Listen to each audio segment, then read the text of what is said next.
Yamal, il a parlé, il n'a pas assumé. L'FC Barcelone s'est incliné 2-1. Vinicius, il voulait en découdre avec Xabi Alonso. Les gars, on va parler du match, bien sûr. On va parler du Classico, de l'après-Classico. Voilà, les joueurs, ils voulaient en découdre avec Lamine Yamal. Ils voulaient se bagarrer. Mais voilà, le Real de Madrid, dans l'ensemble, et devant l'FC Barcelone avec 5 points. 5 points d'avance, on sait que voilà, entre les deux, ça part très très vite. Xabi Alonso qui commence avec un pressing, mais pas trop intense pour pas perdre trop d'énergie, avec des joueurs qui sont en même temps dans la gestion et qui profitent de contre-attaque. On l'a vu, Kylian Mbappé qui marque sur hors-jeu et qui après, voilà, sur une passe exceptionnelle de Jude Bellingham qui ouvre le score. Mais les gars, j'ai envie de vous poser une question. Comment Kylian Mbappé, il est élu homme du match alors que tu as Jude Bellingham extraordinaire aujourd'hui. Jude Bellingham qui te fait une passe merveilleuse, qui marque le deuxième but victorieuse et dans l'ensemble qui te fait une prestation XXL. Voilà, maintenant quand tu as Jude Bellingham, tu as Camavinga au milieu de terrain, de Ratissa, en plus que offensivement ils apportent énormément. Camavinga c'est un joueur qui perd jamais le ballon.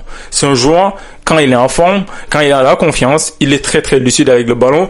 Bellingham, on n'a pas besoin de le décrire. T'as Vinicius Junior qui fait pas son meilleur match, mais qui fait un match extraordinaire lui aussi.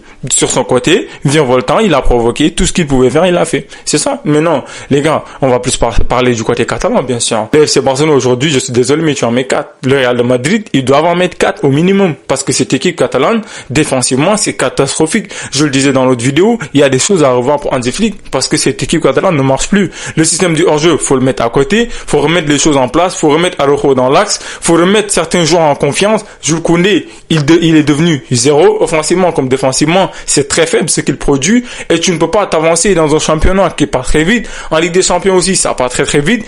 Facilement, tu peux te retrouver en barrage. L'FC Barcelone n'arrive pas à produire aujourd'hui. Le FC Barcelone aujourd'hui se réjouit plus sur des individualités. T'as Pedri qui prend un carton rouge à la fin, ça dit que tu le perds pour 2 matchs, je pense. T'as Frenkie de Jong qui fait son match comme à son habitude, mais t'as plus des individualités qu'un collectif qu'on voyait l'année dernière. T'as pas ce semblable de collectif. Mais non, beaucoup vont dire que Rafinha qui manque énormément, certes offensivement, mais je pense que même avec Rafinha, si un collectif n'est pas mis en place, si le FC Barcelone n'arrive pas à retrouver ce collectif huilé, ces joueurs qui sont capables de permuter, de proposer quelque chose offensivement et défensivement, qui sont costauds, tu ne peux pas aller loin, il faut le dire. Je me disais aujourd'hui que le Real allait en planter 3 ou 4. Parce que ce que je vois dans cette défense catalane, elle est trop facile à percer. Maintenant, voilà. Dans l'ensemble, le Real maîtrise son sujet. Le Real fait son match. Le Real propose quelque chose d'intéressant. C'est-à-dire, on a parlé en avant-match que le Real de Madrid est en train de montrer quelque chose. On a vu que Xabi Alonso est en train d'imprégner quelque chose. On a un collectif qui petit à petit commence à être huilé. Il faut le dire, le Real joue en transition. Et quand ils ont des matchs où ils savent qu'ils peuvent aborder, qu'ils peuvent garder la balle, ils le font. Ils gardent la balle et de manière intéressante, c'est-à-dire de manière à ruiner l'effort de l'adversaire, fatiguer l'adversaire, et après avec un Kylian Mbappé qui est aussi décisif face au but, voilà, ils réussissent à marquer. Maintenant, Kylian Mbappé il a raté un penalty. Kiki il rate un penalty. Heureusement qu'à la fin le Real s'impose. Kylian il rate un penalty et du break un penalty pour complètement tuer le match. Chesney qui fait un bon arrêt, on va dire, mais derrière le FC Barcelone n'arrive pas à revenir. Le FC Barcelone, pour moi, on pouvait jouer 50, 60, 90 minutes, le FC Barcelone n'allait pas marquer. La possession, elle est stérile de fou. T'as Pedri qui à un moment donné décide à lui tout seul d'aller marquer.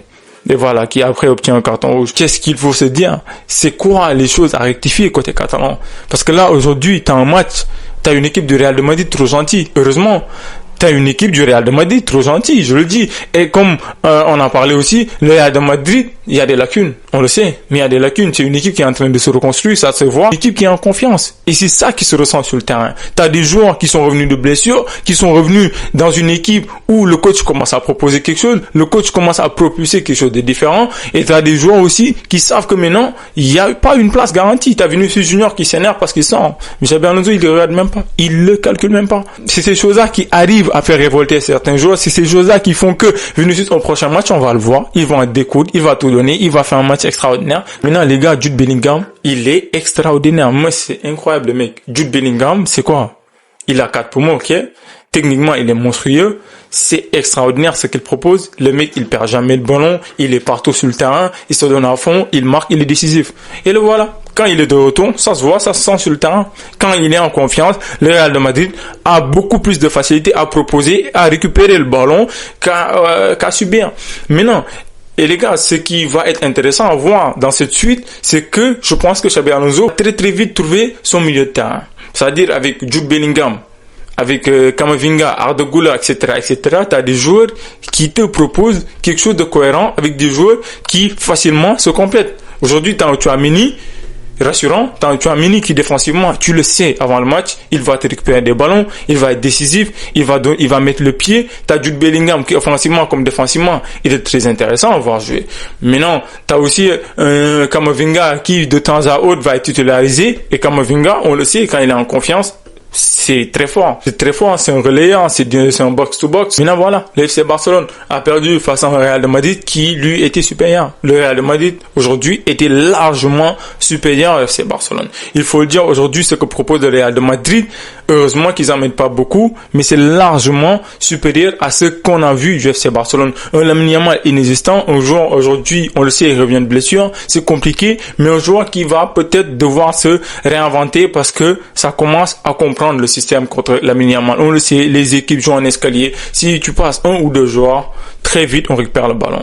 Et aujourd'hui, tu joues face à des équipes, face à des joueurs qui veulent en découdre, qui mettent les pieds, qui te laissent rien du tout. Mais on l'a vu avec Lamine Yamal, c'était compliqué aujourd'hui. Il a tenté avec ses passes. C'était intéressant à un moment donné. Jules Koundé, qui doit nous marquer ce but-là, qui doit égaliser les deux partout, il contrôle le ballon. Dans la surface, tu es à 2 mètres du gardien, tu contrôles le ballon pour aller où? Franchement, voilà, de temps à autre, on le voit de temps à autre, mais en match moyen aussi. Fermin Lopez qui peut-être est l'un des meilleurs joueurs offensivement. T'as Pedri qui fait un match moyen, il faut le dire. Pedri, c'est pas un joueur qui a l'habitude de perdre des ballons, et aujourd'hui, il en a perdu des ballons. Frenkie de Jong, c'est sans doute le meilleur joueur catalan aujourd'hui. Frenkie de Jong, exceptionnel. Araujo qui fait une très très belle rentrée. Il faudra très très vite se relever côté catalan. Il faut se relever, il faut remettre les idées en place et voilà, revoir certaines choses. Parce que c'est un classico perdu, ça arrive. C'est un match perdu, mais c'est 5 points d'avance pour le Real de Madrid. Et derrière, il faut se relever. Derrière, t'as des joueurs qui vont revenir de blessures. Et tu as des matchs à enchaîner que ce soit en Ligue des Champions comme en championnat, et il faut très très vite de regagner les matchs et regagner de la confiance. Parce que ce qu'on voit du FC Barcelone depuis quelques mois, c'est terrible. Je pense que le début de saison a fait que beaucoup se disaient que le FC Barcelone était reparti sur les mêmes bases de l'année dernière. Mais non, ceux qui suivent le FC Barcelone voient que c'est très différent. C'est très très différent. Le collectif ne ressemble pas du tout à ce qu'on voyait l'année dernière. Le départ d'Inigo Martinez fait mal, ça se fait ressentir, mais aussi tu as des facteurs, tu as des joueurs qui ont sans doute perdu la confiance. Je pense à Kobarsi quand même. Voilà, c'est très compliqué. Je pense aussi à Jules Koundé.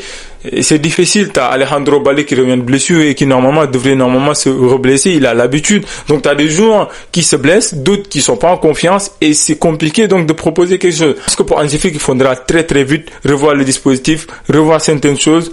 Et voilà, peut-être même ce système du hors-jeu, essayer de le mettre à côté. Je pense que c'est quelque chose qui fait très très mal au FC Barcelone. Les défenseurs dépensent trop d'énergie. Le milieu de terrain aussi fournit énormément d'énergie pour revenir. Et t'as des occasions qui à chaque fois sont laissées jusqu'au bout. Les joueurs, ils voulaient en découdre. Même avant l'entrée du match, ils se sont dit vas-y, c'est bon. Lamine Yamal, il a lancé les hostilités avant le match et ça s'est vu. Il y avait de la tension. Les joueurs, ils ont failli s'embrouiller. Voilà, on a vu un Militao qui a essayé de calmer, on n'a pas compris. C'est Militao qui essaie de calmer, c'est Rudiger qui se bagarrer. C'est trop bizarre. Et Kylian Mbappé aussi, qui à un moment donné veut chambrer les joueurs. Mais non, voilà, le Real s'impose. Félicitations au merengue, félicitations au Real de Madrid. Très très belle victoire, une victoire méritée quand même, amplement méritée même.